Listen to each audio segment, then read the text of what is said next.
ശരീരത്തിലെ ഏറ്റവും വലുതും പ്രധാനപ്പെട്ടതുമായ എൻഡോക്രൈൻ ഗ്ലാൻഡ് അഥവാ അന്തഃസ്രാവി ഗ്രന്ഥിയാണ് തൈറോയിഡ് ഗ്ലാൻഡ്. നീറ്റ് +1 പരീക്ഷകൾക്ക് പ്രധാനപ്പെട്ട പാഠഭാഗം കൂടിയാണിത്.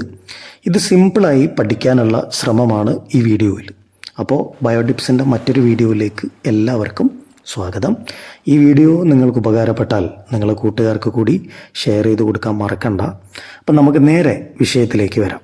നമ്മുടെ കഴുത്തിൽ 2 ലോബുകളായി ട്രക്കിയയുടെ ഇരുവശങ്ങളിലായാണ് തൈറോയിഡ് ഗ്ലാൻഡ് കാണുന്നത്.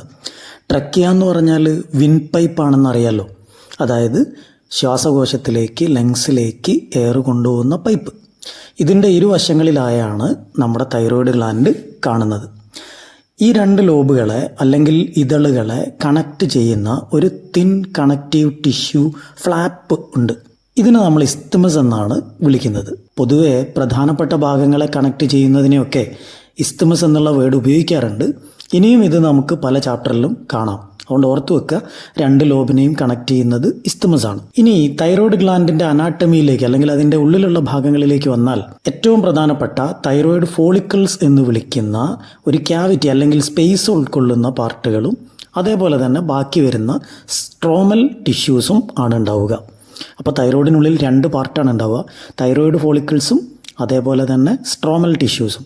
ഇതിൽ തൈറോയിഡ് ഫോളിക്കിൾസിനുള്ളിൽ ഹോർമോൺ നിറഞ്ഞ ഒരു ക്യാവിറ്റിയൊക്കെ ഉണ്ടാവും. ഈ തൈറോയിഡ് ഫോളിക്കിളിൽ നിന്നാണ് പ്രധാനപ്പെട്ട 2 ഹോർമോണുകൾ ഉൽപ്പാദിപ്പിക്കപ്പെടുന്നത്. അതിലൊന്ന് ടെട്രാ അയഡോ തൈറോണിൻ എന്ന് വിളിക്കുന്ന തൈറോക്സിനാണ്. ഇതിനെ ചുരുക്കി T4 എന്നും വിളിക്കാറുണ്ട്. അതേപോലെ രണ്ടാമത്തെ ഹോർമോൺ ട്രൈ അയഡോ തൈറോണിനാണ്. ഇതിനെ T3 എന്നും വിളിക്കാറുണ്ട്. ഇനി പേര് ശ്രദ്ധിച്ച് കേട്ടാൽ കാര്യം നമ്മൾക്ക് എളുപ്പത്തിൽ മനസ്സിലാവും. ടെട്രാ അയഡോ തൈറോണിൻ എന്ന് പറഞ്ഞാൽ T4ൽ 4 അയഡിൻ മോളിക്യൂൾ ഉണ്ട്. അതേപോലെ T3ൽ 3 അയഡിനും അടങ്ങിയിട്ടുണ്ട്. അപ്പം നിങ്ങൾക്ക് ഒരു കാര്യം മനസ്സിലായി, തൈറോയിഡിൻ്റെ ഹോർമോണുകൾ ഉൽപ്പാദിപ്പിക്കണമെങ്കിൽ തീർച്ചയായും നമ്മൾ കഴിക്കുന്ന ഭക്ഷണത്തിൽ അയഡിൻ ഉണ്ടാവേണ്ടതുണ്ട്. അയഡിൻ കുറഞ്ഞു പോയാലാണ് ഗോയിറ്റർ എന്ന അസുഖം ഉണ്ടാവുന്നത്. കാരണം അയഡിൻ കുറയുമ്പോൾ ഹോർമോൺ ഉൽപ്പാദന നിരക്ക് കുറയുന്നു. ഇങ്ങനെ ഹോർമോണിൻ്റെ ഉൽപ്പാദനം കുറയുന്നതിനെ ഹൈപ്പോതൈറോയിഡിസം എന്നാണ് വിളിക്കുന്നത്. അയഡിൻ കുറഞ്ഞു പോയാൽ ഗ്ലാൻഡ് എൻലാർജ് ചെയ്യുകയും മുഴ രൂപപ്പെടുകയും ചെയ്യുന്നു. ഇതാണ് ശരിക്കും ഗോയിറ്റർ എന്നുള്ള അവസ്ഥ. ഇനി പ്രഗ്നൻസി പീരീഡിൽ തൈറോക്സിൻ കുറഞ്ഞു പോയാൽ, അതായത് ഹൈപ്പോതൈറോയിഡിസം പ്രഗ്നൻസി പീരീഡിൽ വന്നു കഴിഞ്ഞാൽ ആ അവസ്ഥയെ ക്രെറ്റിനിസം എന്നാണ് വിളിക്കുക. ഇത് കുട്ടിയുടെ എല്ലാ തരത്തിലുമുള്ള ഗ്രോത്ത് ആൻഡ് ഡെവലപ്മെൻറ്റിനെ ബാധിക്കുന്നു. വളർച്ചക്കുറവ്, ബുദ്ധിമാന്ദ്യം, അതുകൊണ്ട് തന്നെ low IQ, abnormal skin, deaf mutism എന്ന് പറഞ്ഞാൽ സംസാരശേഷിയിൽ ഉണ്ടാവുന്ന പ്രശ്നങ്ങളൊക്കെ വരുന്നു. ഇപ്പം തന്നെ തൈറോക്സിൻ്റെ ഇമ്പോർട്ടൻസ് നിങ്ങൾക്ക് മനസ്സിലാവുന്നുണ്ടല്ലോ അല്ലേ? ഇനി പ്രായപൂർത്തിയായ സ്ത്രീകളിലാണ് ഹൈപ്പോതൈറോയിഡിസം വരുന്നത് എങ്കിൽ ഇറഗുലർ മെൻസ്ട്രൽ സൈക്കിൾ അടക്കമുള്ള പല ബുദ്ധിമുട്ടുകളും ഉണ്ടാകുന്നു. അതേപോലെ തന്നെ തൈറോയിഡ് ഗ്ലാൻഡിൽ ക്യാൻസർ അല്ലെങ്കിൽ നൊഡ്യൂൾസ് ഒക്കെ വന്നാൽ തൈറോക്സിൻ കൂടുകയും ഹൈപ്പർ തൈറോയിഡിസം എന്ന അവസ്ഥയിലേക്ക് എത്തുകയും ചെയ്യുന്നു. പേര് കേട്ടാലേ അറിയാം, തൈറോയിഡിൻ്റെ അളവ് കൂടുന്നതാണ്. ഗ്രേവ്സ് ഡിസീസ് അല്ലെങ്കിൽ എക്സോഫ്താൽമിക് ഗോയിറ്റർ എന്നുള്ള അവസ്ഥയും ഹൈപ്പർ തൈറോയിഡിസമാണ്. അതും കൂടി ഓർത്തു വെച്ചാൽ നല്ലതാണ്. ഇത് ശാരീരിക പ്രവർത്തനങ്ങളെ ശരിക്കും അവതാളത്തിലാക്കുന്നു. അതായത് നമ്മളുടെ ഫിസിയോളജിക്കൽ ആക്ടിവിറ്റീസിനെ മൊത്തം കുളമാക്കാൻ ഇത് ധാരാളം. കാരണം അത്രയും പ്രധാനപ്പെട്ട ഫങ്ഷൻസ് ആണ് ശരീരത്തിൽ തൈറോക്സിൻ ചെയ്യുന്നത്.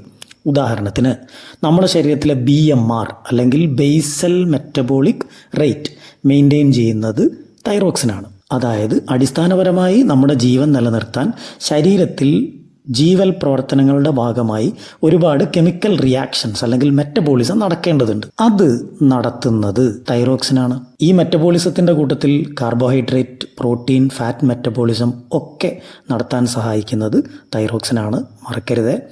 അതേപോലെ തന്നെ RBC പ്രൊഡക്ഷൻ, ശരീരത്തിലെ വാട്ടറിൻ്റെയും ഇലക്ട്രോലൈറ്റ്സിൻ്റെയും ബാലൻസ് മെയിൻറ്റെയിൻ ചെയ്യുന്നത്, ഇതൊക്കെ തൈറോക്സിൻ്റെ ഫങ്ഷൻസ് ആണ്. ഇതൊക്കെ ഞാൻ പറയുമ്പോൾ ഒരു കാര്യം കൂടി നിങ്ങൾ നിർബന്ധമായിട്ട് ഓർക്കുക. T4ഉം T3ഉം അല്ലാതെ തൈറോയിഡ് ഗ്ലാൻഡിൽ നിന്ന് ഒരു പ്രോട്ടീൻ ഹോർമോൺ കൂടെ പ്രൊഡ്യൂസ് ചെയ്യപ്പെടുന്നുണ്ട്. അതിൻ്റെ പേര് തൈറോ കാൽസിറ്റോണിൻ എന്നാണ്.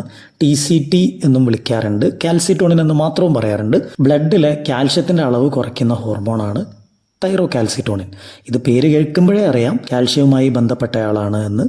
ഇത് നമ്മളെ ബ്ലഡിൽ എപ്പോഴെങ്കിലും കാൽഷ്യത്തിൻ്റെ അളവ് കൂടിയാൽ ആ എക്സ്ട്രാ ഉള്ള കാൽഷ്യത്തിനെ ബോണിൽ സ്റ്റോർ ചെയ്യുകയും യൂറിനിൽ കൂടെയൊക്കെ കളയുകയും ഒക്കെ ചെയ്യുന്ന ഹോർമോണാണ് തൈറോകാൽസിറ്റോണിൻ. അപ്പോൾ കാൽഷ്യത്തിൻ്റെ അളവിനെ നിയന്ത്രിക്കലാണ് കാൽസിറ്റോണിൻ്റെ പണി. തൈറോയിഡ് ഗ്ലാൻഡുമായി ബന്ധപ്പെട്ട് ഇത്രയും ഭാഗങ്ങളാണ് നമുക്ക് ചാപ്റ്ററിൽ പഠിക്കാനുള്ളത്. എല്ലാവർക്കും കാര്യങ്ങൾ നന്നായി മനസ്സിലായി എന്ന് വിചാരിക്കുന്നു. മറ്റൊരു വീഡിയോയുമായി വീണ്ടും കാണാം.